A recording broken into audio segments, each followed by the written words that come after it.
He lost it by 2,500 votes. Right? He just managed 8,188. Yeah. With John Mahama doing 10,638. Okay, this is Nana. This is JM 99.7 in 2000.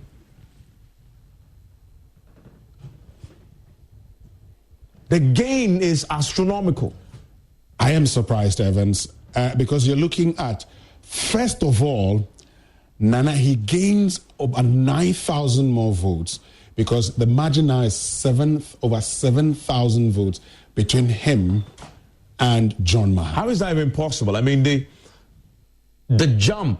I mean, what is accounting for this? This is valid votes. I mean, there because you have a 10 out of 81% in 2016, only 19,000 people managed to get it. Because I'm curious to know what is accounting for this. Okay.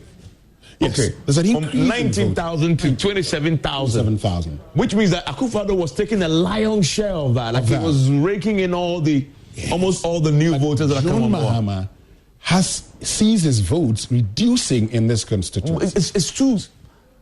It's an amazing sort of story of the opposite ends. But you ask yourself a very simple question. So why this particular situation?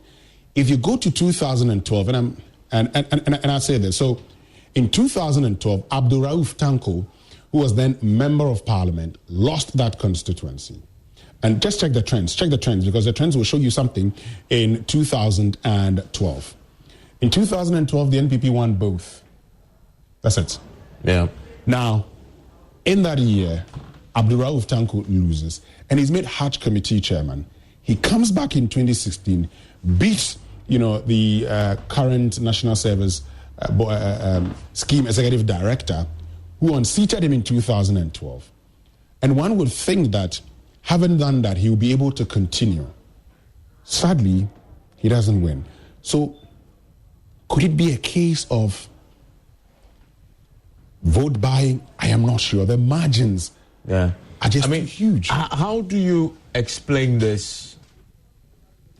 Begin to explain this. I don't understand. From a winning position, this is 2016, of 10,000. I mean, but again, notice this, Winston.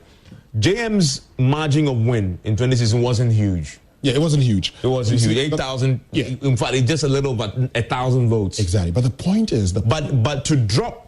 Yes, that's the issue, to drop, because he drops. And that's the point. You know, in 2012, for instance, when Abdul Rauf Tanko lost, the consensus was that, well, he lost his father prior to 2012. And someone had said in 2008 that, look, this man, the father is the MP. The day his father dies, the day he will lose his seat. When he lost, they said, I told you his father was the MP. But he staged a comeback. Okay, he staged a comeback. And so once you stage a comeback, you're able to say, well, this was a fluke. I mean, I lost because maybe a few things didn't go well for me. But then you've lost again. Yeah. And so? I mean, so we need to get into the reaction and try and get a reporter there to understand what maybe at play here that led to Nana Addo probably targeted this particular area and probably would have done a lot for the community. I don't know, but this is a fascinating case study to look at. From a losing position of 8,000 to 17,000. Yeah. And then John Mahama doing the opposite. From a winning position of 10,000 to 9,000 in a constituency in the Yagaba-Kubore area. I want to see what the parliamentary story is. Exactly. That will tell the other one. But we don't have that yet, I believe. Let me see. Let's see if we have that. Oh, we do. Yusuf Mustafa. He does better than Akufo-Addo. Wow. So then you can say, this is the magic man. Yeah, right. Abdul Rauf is still there, right? It's still there. Abdul Rauf still there. And it's still, and this is an incumbent. He's been incumbent member for 2 terms, if I'm not mistaken. I mean, he was from 2004 to 2000 and... he's been there for long. 12, and when he lost, then he's come back. Well. So you say it's possible the strength of Yusuf Mustafa. Coupled with maybe whether the consensus was targeted, because it looks like the NPP targeted the Northeast region. it is beginning to look like the NPP targeted the Northeast region. They targeted key seats in the, Savannah and Northern regions, and they are delivering those seats. Yeah, I mean, the strategy. I mean, we already did analysis 50% plus one. We arrived at one conclusion. I keep on coming back to that. This year, your opponent's stronghold will be more important to you than your place. Exactly. Than your stronghold. So, and you see the MPP doing it in these traditionally NDC strongholds. So we need to wait for the Ashanti region. We need to wait for the Ashanti region because to be fair to the NDC, they also targeted the Ashanti region. Yeah, they did. So let's look at the trend in Ashanti region. Where it rained, we're told. It rained. Election day. So it rained. Let's see. So Yagaba Kobori has fallen. It has tonight. Has fallen both presidential and parliamentary. So has fallen tonight to the NPP. NPP has managed to take it back from the NPP. Winston, I'm looking forward to taking the rest. Well, Evans, I agree with you. I'm looking forward to taking it. We certainly would come back. I mean, it's a long day. It's certainly a long day. We'll turn around, like we say, and the next team would be here. Yeah, to take over. Coming in. Well, I'm told what? Is it refresh? Refresh. Our producers have a nice way of getting us to stay, isn't it? Yeah, well, don't mind them. We'll file a case against them. Okay, I think there's another one in the Upper East region. Let's see. Garu. Now, this is an area I'd want to see the parliamentary election.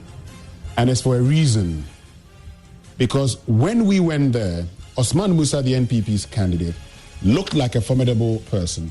Also because the NDC's Albert Alazuga faced competition from his own party and former member of parliament, Dominic Azimbe Azuma, as an independent candidate. Okay, so has the NDC's parliamentary candidate, NPP parliamentary, has he improved their lot there from 2016? Let's see. I think no. 10,000, 45%. He hasn't. This man has maintained his... He actually dropped. He dropped. I'd love to see the margins of... the presidential? No, the margins of Dominic Azuma. How many votes did he pull? Because if you add this... Dominic Azuma is who? The independent candidate. Let's do that. Let's see. Let's do candidates. Let's do candidates and see. He pulled 5,000. And with that 5,000, the NPP could not take advantage of it. Let's see the presidential, and I'll give you a signal as to how things would have been if he didn't contest. And I share a funny story. So that's it. That's the evidence. And I'll tell you one thing, Evans. When I was in that constituency, I met this lady and I asked her, "Oh, is that not Honorable Azuma? He's contesting as an independent candidate. Would you vote for him?" You know what she told me? Tell me. We want him to rest. We want him to rest. He has served 5 terms. If you don't got votes there. If you don't got 34 votes. Oh, yeah, that's good. That's good. Because she got more votes than Beja Jogwenu. Oh, my goodness. Yes. Even got more votes than Kwenedu Rollins. No. Oh, okay. I was counting. 99.7 FM. Goom seems to be doing very well. I mean, across the country. Even Hassan, David Apasera. I mean, they sort of come from Where's Bridget? She's here. I'm struggling to find her name. She's like West 17. Are you seriously saying if you Donko perform better in Garu? Yes. To Bridget Ubenuku. That's the evidence on the ground, Evans. That's it. It's there. This is the pink sheet. It speaks for itself. Okay, now I'm interested in all the contestants. Now I want to see. Mischief has set in. Let's look at Musa. Let's look at candidates. Let me see. We have to go to Tema East. Again, Ekwadonko performs better than Bridget. Oh. But you know what? We have to go to Tema East. We have to. We're told there's some confusion in the Tema East constituency. Ekwadonko is doing well. I will come to that story unfolding. Hello, Mamisi. Good morning. What is happening there? Let's listen in. Yeah, Evans, good morning. I'm currently at the Collation Center at Fortema